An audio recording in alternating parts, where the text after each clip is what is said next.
Hi hi hi అందరికి నమస్కారం. Time అయితే ఇప్పుడు రాత్రి 10:53 అవుతుంది. ఏంటి బ్రదర్ ఇప్పుడు వచ్చావా రోడ్డు పైకి అంటే, లేదు బ్రదర్ కొంచెం లేటుగా 8:30కు నిద్రలేసి ఇంటికాడ 10:10కి బయలుదేరా. ఆ విధంగా వస్తానే ఒక బాడుగా బస్టాండ్కి, అక్కడి నుంచి ఇంకొక బాడుగా విద్యానగర్కి, అదొక 150, ఇది ఒక 100, 250 రూపాయలు అయితే సంపాదించాను. టోటల్గా ఒక గంటలో అనుకోవచ్చు, లేకుంటే 40 నిమిషాల్లో 250 రూపాయలు వచ్చాయి. సిచ్యువేషన్ ఏంటి అంటే, సంక్రాంతి పండగకు అందరూ ఊళ్ళకి వెళ్ళిపోయారు. దానివల్ల తిరుపతి రోడ్లు ఖాళీగా ఉన్నాయి. నేను ఇంటికాడ నుంచి భయపడుతూ వచ్చాను. ఈరోజు రాత్రికి మనకి ఖచ్చితంగా సినిమానే, కనీసం అంటే ఒక 1000 రూపాయలైనా సంపాదిస్తే రేపు ఇంటి బాడు కట్టాలి, కనీసం 1000 రూపాయలైనా సంపాదిస్తామా లేదా అనేటువంటి డౌట్తో వచ్చాను. కానీ మంచి జరుగుతుందా చెడ్డ జరుగుతుందా, తెల్లవారే లోపల ఏం జరుగుతుంది అన్నదైతే ముందు చూద్దాము. ఈరోజు పాజిటివ్ మైండ్ సెట్ గురించి మాట్లాడుకుందాం.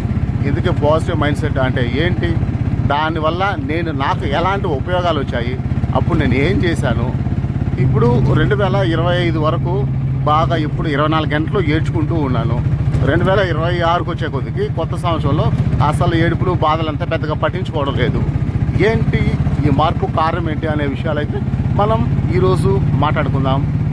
ఇంకేంటి ఆల్రెడీ బయలుదేరేసాం కదా, సరే చూద్దాం ముందు.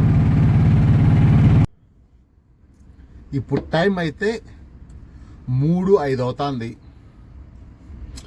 ఎందుకో కొంచెం అన్ఈజీగా అనిపించి 1 గంట కాడ పడుకున్నా. ఓపిక ఒక 2 గంటలు నిద్రపోయినా. వీళ్ళు వరుసగా పడుకున్నారు. నేను పడుకున్నానా లేదా అనే దానికోసం దీన్ని చూపిస్తా. నేను సైడ్ కట్టన్ ఉంది కదా, అది విప్పామా అంటే పడుకోనామని.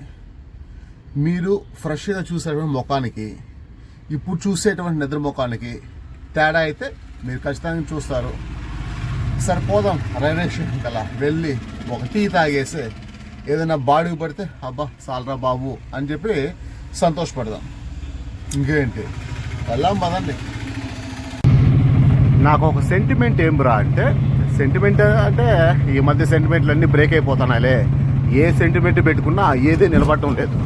బట్ నేను గమనించిన విషయం ఏంటంటే, నైట్ డ్యూటీలో 5 గంటల లోపల ఏమన్నా సంపాదిస్తే సంపాదించినట్టు, 5 దాటింది అంటే ఇంకా సంపాదన గురించి మర్చిపోవచ్చు అని చెప్పి నేను చాలాసార్లు గమనించిన విషయం.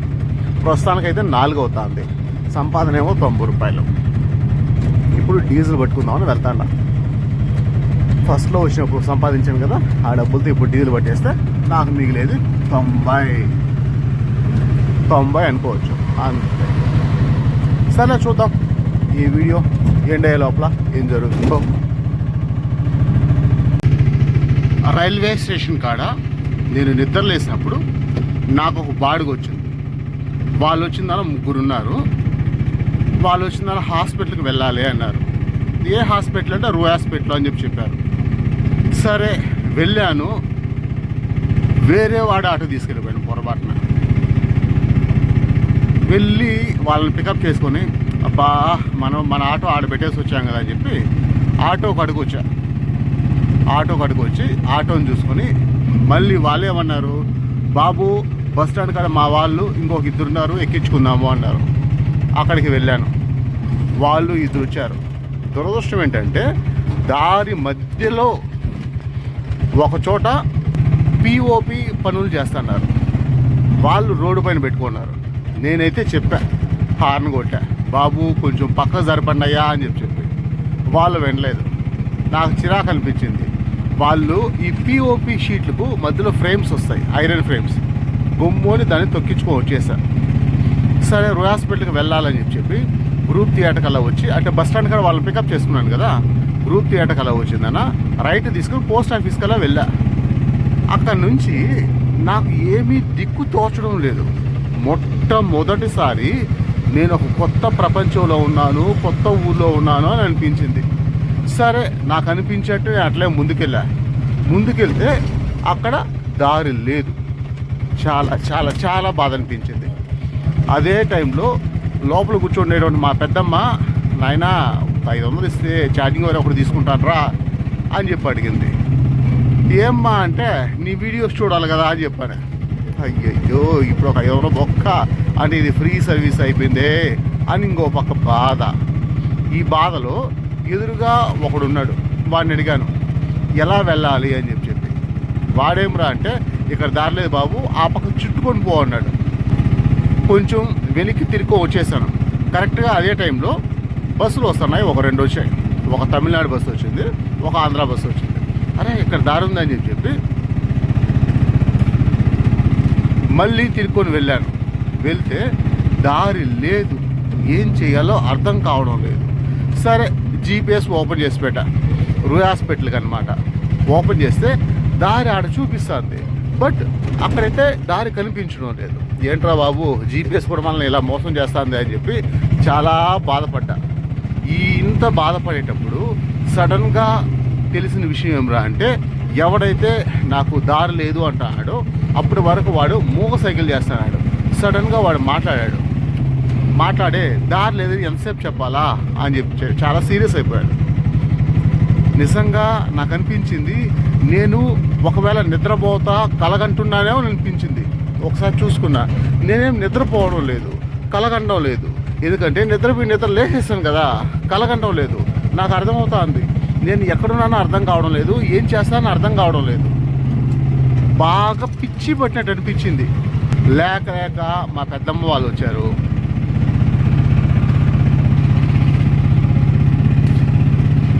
ఇప్పుడు వాళ్ళు ఏమనుకుంటారు, పరిస్థితి ఏంటి, నేనేమన్నా వీళ్ళని కావాలని ఊరంతా తిప్పిస్తానని అనుకుంటారా అని చెప్పిందనా. చాలా చాలా చాలా బాధపడ్డాను. నిజంగా చాలా టెన్షన్ పడ్డాను. ఏంటి నాకేమైంది, అసలు నాకేం జరుగుతుందని అర్థం కావడం లేదే అని చెప్పి చాలా బాధపడ్డాను. నిజంగా ఏంట్రా బాబు, తిరుపతిలో కింగ్ అని చెప్పుకుంటాను, నేను కింగ్ లాగా ఉంటాను. తిరుపతి నా సొంత ఇల్లు అంటాను నేను, నా తల్లి తిరుపతి అంటాను నేను.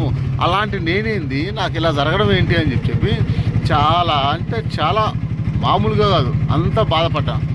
అంత బాధపడి మళ్ళీ బండి తిప్పుకునేదానా, వెనక్కి వచ్చిందానా, వాడి వెనకాల దారి చూసి ఇంకా అట్లా వెళ్దాము అని అనుకున్నా. అప్పుడే మెలకు వచ్చింది. అంటే ఇదంతా నా కళ నన్ను ఈరోజు అలా ఇబ్బంది పెట్టిందన్నమాట. నేను మీకు వీలైనంత షార్ట్గా చెప్పాను. ఈ కళ నాకెందుకో బాగా నచ్చింది. చనిపోయినటువంటి మా పెదనాన్న కనిపించాడు, ఇంకా మా పెద్దమ్మ కనిపించింది. పెదనాన్న చెంగల్ రాయుడు, బంగారుపాలెం, ఆయన భార్య సరోజమ్మ, వీళ్ళు 6 మంది అక్కా చెల్లెళ్ళు. నిజంగా ఆమెను నా కళ్ళలో చూడడం అయితే నాకైతే చాలా సంతోషం అనిపించింది. ఎందుకో ఇది ఒక జ్ఞాపకంగా ఉంటుందని చెప్పి దీని అయితే నేను రికార్డ్ చేస్తాను.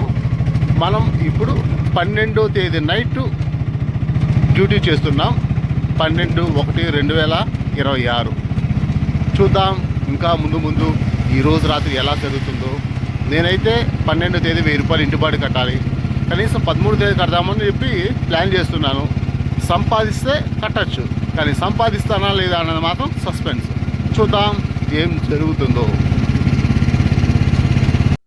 నేను మీకు చెప్పాను కదా, పాజిటివ్ మైండ్ సెట్ గురించి మాట్లాడుకుందామని చెప్పి. ఫస్ట్ ఆఫ్ ఆల్ ఈ పాజిటివ్ మైండ్ సెట్ ఎలా ఉంటుందో నేను మీకు ఒక కథ చెప్తాను, జాగ్రత్తగా వినండి. నాకు తెలిసి మీరందరికీ ఈ కథ తెలుసుండొచ్చు, సోషల్ మీడియాను ఫాలో అయ్యేటువంటి అందరికీ తెలుసుండొచ్చు. ఇంకా చెప్పాలంటే ఇంకా ముందు నుంచి కూడా మీకు తెలుసుండొచ్చు. ఏంటి అంటే, ఒక రాజు మంత్రి అడవికి వెళ్ళారు. ఒక చిన్న ప్రమాదం జరిగింది. రాజుకు బోటల వేలుకు దెబ్బ తగిలింది, రక్తం కారుతా ఉంది. అయ్యో మంత్రి రాకుండా ఉంటే బాగుండే అని చెప్పి రాజు అనగానే మంత్రి ఏమన్నాడు, ప్రభు ఇక్కడికి రావడం, మీకు బోటల వేలుకు దెబ్బ తగలడం, రక్తం కారడం, ఇది కూడా మన మంచికే అని చెప్పాడు. రాజు కోపం వచ్చింది. ఆ మంత్రిని తీసుకుపోయిందన్న ఒక పెద్ద గొయ్యిలో వేసా, నేను నేను పైకి లాగేంత వరకు నువ్వు ఇక్కడే ఉండని వెళ్ళాడు. ఆ రాజుని తీసుకుని పోయిందన్న కొంతమంది నరమాంస భక్షకులు వాళ్ళ దేవతకు ఆహారంగా చంపేద్దాం అనుకున్నారు. తీరా చూస్తే చేతి నుంచి రక్తం కారుతా ఉంది. హర్రరే అని చెప్పి వదిలేశారు. సరే రాజు వచ్చాడు. బాబు మంత్రి పైకి రా అని చెప్పి పైకి లాగిన తర్వాత, నువ్వు చెప్పింది నిజమే మంత్రి, నాకు బొటన వేలుకు దెబ్బ తగలడం వల్ల నాకు మంచి జరిగింది, ప్రతిదీ మంచిగా అని చెప్పి చెప్తావు, ఇక్కడ నాకు దెబ్బ తగలడం వల్ల నా ప్రాణం నిలబడింది, అది మంచికే. ఇప్పుడు నువ్వు ఒక గోతిలో పడ్డావు కదా, కనీసం ఫుడ్ లేకుండా ఒకరోజు మొత్తం గోతిలో ఉన్నావు కదా, నీకేం మంచి జరిగింది మంత్రి అని చెప్పి ఆ మంత్రిని అడిగినప్పుడు ఆ మంత్రి చెప్పిన సమాధానం, మీ వేలుకు దెబ్బ తగిలింది కాబట్టి మీరు ప్రాణాలతో ఉన్నారు, ఒకవేళ మీతో పాటు నేను వచ్చుంటే అప్పుడు నా వేలుకి ఎలాంటి దెబ్బలేదు తగలలేదు కాబట్టి నన్ను చంపేస్తుంటారు. అంటే తిండి నీళ్లు ఆహారం లేకుండా బాధపడుతూ ఒక రోజు మొత్తం గోతిలో ఉండడం కూడా నా మంచికే అనేటువంటి మాట ఆ మంత్రి రాజుతో చెప్పాడు. దీన్ని చూసేప్పుడు మనకు అనిపిస్తుంది పరిస్థితి ఏదైనా దాన్ని మనం ఎలా చూసుకోవాలి అని చెప్పి. అంటే ఏమి జరిగినా మన మంచికే అనేటువంటి బిహేవియర్ ఉంటుంది కదా, అది పాజిటివ్ మైండ్ సెట్. ఈ పాజిటివ్ మైండ్ సెట్ అనేది నాకు ఫస్ట్ ఆఫ్ ఆల్ ఎప్పుడు మొదట నేను విన్నాను, దీన్ని అలవాటు చేసుకున్నానంటే నా 10th క్లాస్లో ఒక వ్యక్తి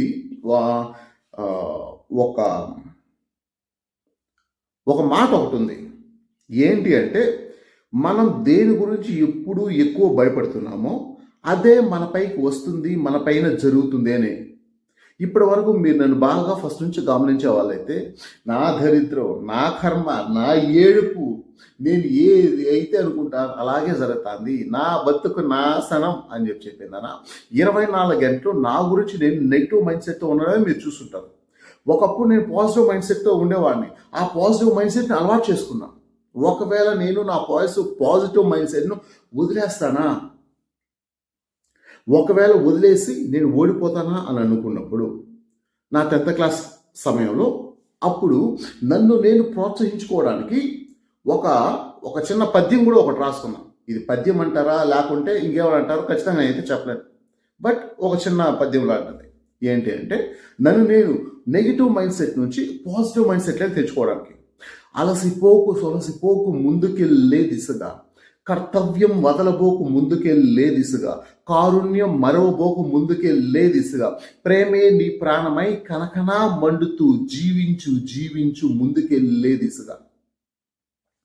ఇది ఎప్పటికప్పుడు రోజులో 4 సార్లు కానీ 5 సార్లు కానీ నేను దీన్ని చదువుతూ జ్ఞాపకం చేసుకుంటూ ఫుల్ ప్యూర్ పాజిటివ్ మైండ్ సెట్తో ఉండడం వల్ల ఆఖరి 1.5 నెల రోజుకు 6 సబ్జెక్టులు 6 గంటలు చదివిన దాన్ని గుర్తుపెట్టుకొని హ్యాపీగా ఎగ్జామ్స్ రాసాం.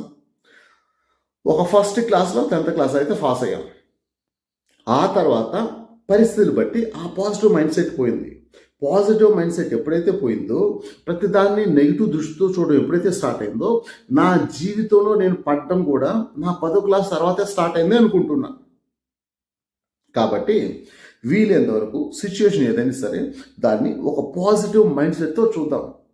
నా పాత ఆటో పోయింది, నో ఇష్యూ, నాకు పెళ్ళాం లేదు, పిల్లకాయ లేదు, అనాథలాగా ఉన్నా, నో ఇష్యూ, దీనివల్ల రేపు ఏ మంచి జరుగుతుందో తెలియదు, చూద్దాం, మంచి జరగాలని ఆశిద్దాం.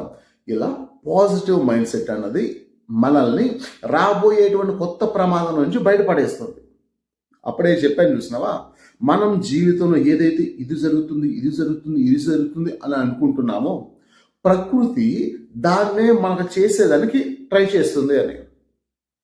కాబట్టి నేను నేర్చుకునేటువంటి విషయాలు మీకెందుకు చెప్తున్నాను, మీరు కూడా నేర్చుకొని ఇప్పుడు 2025 మొత్తం నేను ఏడుస్తానే కదా ఉన్నాను, నేను మీరు చూస్తారు కదా. కానీ 2026లో నో, ఏడ్చేది లేదు. ఏం జరిగినా సరే అది మన మంచికే, ఏడ్చే ప్రసక్తే లేదు.